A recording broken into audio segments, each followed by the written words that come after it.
Okay, hey, we're excited about today. Today is the holiday season for college basketball coaches. It's a fun time of year. This next week, coming weeks, 4 or 5 weeks period. It's a grind, but it's a lot of fun for coaches and players. And we're super excited about Team 120.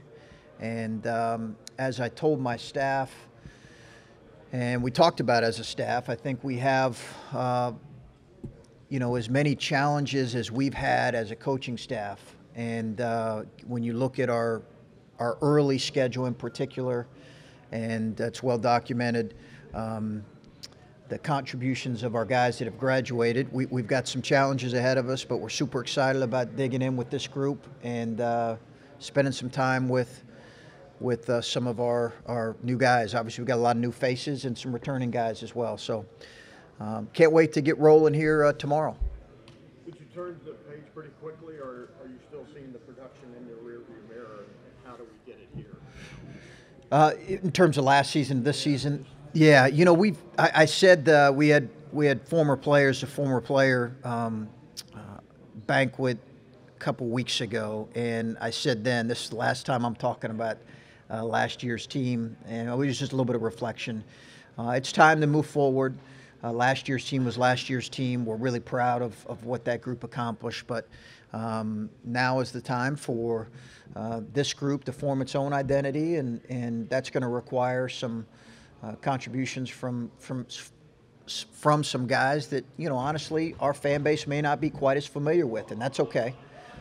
So we're anxious for that. Is it easier to move forward when you have so many new guys and kind of get them excited for a new year rather than dwelling on what happened last year? Well, I think the biggest question for one of the questions for this group is going to be kind of who is going to answer the bell when it gets late or when it gets into crunch time situation. We had two all-conference guys who made so many plays for us late in the year last year. So because it's those, because you have unknowns, that's what, if we had a team that was returning, 4 starters, well, then you don't have as many unknowns. But we do, and I think the exciting thing is you have a lot of new guys. It's also anxious when you have a lot of new guys. So, time will tell. How we approach all that. Chris, one of those new guys, Keyshawn, one thing I heard from players over there was that you had one adverse situation maybe in Spain. Yeah. That he stood up in the huddle or made some plays or whatever to establish that veteran leadership you said you wanted. How has that progressed already since he got here? With him in particular? Keyshawn in particular, yeah. I think that's going to be a process for him. I think it's something we want out of Keyshawn. But he's also got to earn the trust and the respect of a brand new group of guys. That's not something, we all know this, that's not something that you're given because he's suddenly a fifth-year guy. I think he's got to earn that, and he's got to continue to earn that on the day-in, day-out basis. I don't, we'll name captains at some point, but I really think leadership is going to be a collective thing with this group. I don't know that there's, maybe outside of CJ, that there's 2 or 3 guys that you would say clearly that's who needs to lead this group. I do think between CJ and Andre and Keyshawn, we have some potential there, and Joey. But we expect that from Keyshawn, but it's also something he's got to earn here in the coming weeks. From that big picture perspective, then, what did you get out of that trip? It's a little bit of that head start into the season that you find out about your guys. Yeah. What we got is a lot of quality time together, and maybe learned a little bit about our team through the games, but the games were so lopsided. The competition, particularly the first 2 games, it just didn't provide a whole lot of honest feedback. Now, the third game, there was good competition. They had some older guys that were pros. We were popped pretty good, but it's hard to understand. That they weren't what we're facing in Big Ten play. That's for sure. None of those 3 teams were, and it wasn't close. So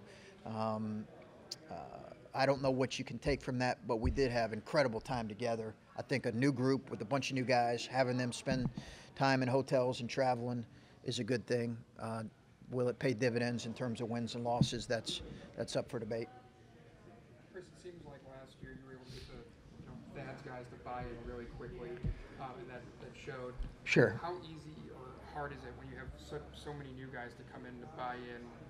When you have those Thad's guys, but they seem to buy in. I guess just how do you continue the culture with such a new roster? Well, what was so critical last year was we had two guys in particular in Jay Sean and Kada that they bought in completely, and they were our best players. So everybody really had to follow, and we went through some tough times. The three of us, Jay Sean and Kada, but I think early in the season, once the rest of the players saw them really embracing us as a coaching staff, everybody followed. So that in some ways made it easy. I think that we're not at that point yet where I think we've got a group that's anxious to learn. They're excited about being a part of what we're doing. But I don't know if you really know the total buy-in of your team until you face some adversity in the midst of the season, and until you face it a couple times. I don't really think you can't really make those determinations until then. Chris, are you looking at any of the preseason projections? I know we joked with you at the tournament last year about the manila folder you had. Yeah. Are you paying attention to that again at this point? Or? You know, I think in some ways, and you guys know this, your preseason stuff, your projections, in some ways it's a reflection of the prior season. So we're probably going to get some credit for last year's team that many of these guys were part of. But I think it's an educated guess at best. So we're aware of it, and it's really been all over the map, hasn't it? I think from 6th to 12th, and some of the things that I've seen, and more towards kind of 8, 9. And I think our league is one that it's hard to guess right now. We have a lot of teams that are returning a lot of stuff.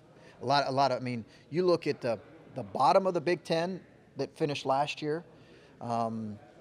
They are returning a lot of guys. Some off injuries. We have some really gifted teams there. And then we have some teams that have really recruited well and have some all-conference players returning. So it's something we've looked at a little bit, but not as much. I'm sure at some point Coach Peden will have his wall up there, but we're not there yet. And we understand that I do. When I look at those things, I get it. I understand that we have questions about our group. We have to answer as a coaching staff and as players. We have to answer them. It's understandable when you lost what we lost to have some questions about our group. What's the first order of business you think it has to be? Or is it always the same we go with? Yeah. First order of practice, you're saying? Make sure everybody gets to class on Thursday and finishes that and arrives and is healthy. We're a little bit, surprisingly, a little bit nicked up right now with a couple guys. We have a couple guys that are, Micah has a thumb injury that's going to limit him until for a week or so. Keyshawn has a hamstring strain that's going to limit him for a day or two. And then there's another player, C.J. Walker, who we're waiting on some testing on. So health is most important, but really we're gonna do what we've done, and we'll look a little bit different offensively and defensively, not dramatically, but we'll look a little bit different because our personnel is different. But we're gonna stay pretty consistent. There'll be long days for our guys. They'll be tired. It's not going to be like it was in the summer where we were in and out of here in an hour. It's going to be a lot of long days. We're going to have to pay the price to play well early in the year, and that requires a lot of work between now and November. Chris, how difficult is the balance of you're in year 2 in a new program, you're still reshaping and building things, yet you set a pretty high expectation in year 1. Granted, you had some talented players that aren't here anymore, but it just seems like it would be tough to sort of balance where you want to go, sort of where you've been already in such a quick time? Yeah, I think. Yeah, it's interesting. I think you every year you have high expectations for how your team is going to perform um, relative to its potential, and that's really kind of where we're at. We have a high expectations for how our team is going to perform relative to our potential as a group. Now, if you're asking me, hey, what's your potential as a group, I would say we got a lot to learn between now and the start of the year. But there is a certain level of expectation, a standard in which we want to practice, a standard in which we want to compete.